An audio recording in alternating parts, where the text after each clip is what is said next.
అన్నావు, రుణమాఫీ చేయి, నేను కూడా అనవచ్చు. మగాడివైతే రైతు భరోసా స్టార్ట్ చేయి, 70 లక్షల రైతుల ఖాతాల్లో డబ్బులు వేయని నేను కూడా అడగవచ్చు. మగాడివైతే మహాలక్ష్మి స్టార్ట్ చేయి, 1,67,00,000 మంది ఆడబిడ్డలు ఉన్నారు, నెలకు 2,500 ఇస్తానన్నావు, స్టార్ట్ చేయి, నేను కూడా అడగవచ్చు. కానీ నేను ఇవన్నీ ఏమనట్లేదు. ఒక్క సీట్ అయినా గెలవము అనే మాట మాట్లాడావు కదా.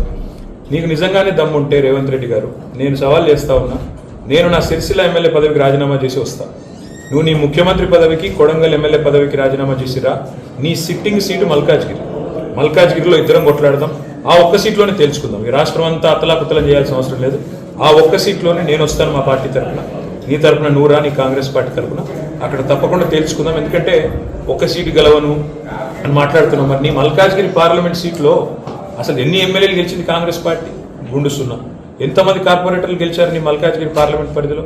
కాబట్టి గెలుపు ఓటములు అనే వాటిని పట్టుకొని, దాన్ని ఎక్కువగా ఊహించుకొని, తన శక్తి సామర్థ్యాలు తాను ఎక్కువ ఊహించుకొని ఇవాళ మాట్లాడుతున్న రేవంత్ రెడ్డి గారికి నిజంగానే ధైర్యం ఉంటే, నిజంగానే దమ్ము ఉంటే, తెగువ ఉంటే నువ్వురా, కొడంగల్ ఎమ్మెల్యే పదవికి రాజీనామా చేయి, ముఖ్యమంత్రి పదవికి రాజీనామా చేయి. మన మల్కాజ్గిరిలో నీ పార్టీ అభ్యర్థిగా నువ్వురా, నేను కూడా నా ఎమ్మెల్యే పదవికి రాజీనామా చేసి నేను కూడా వస్తాను. అక్కడే తెచ్చుకుంటాను.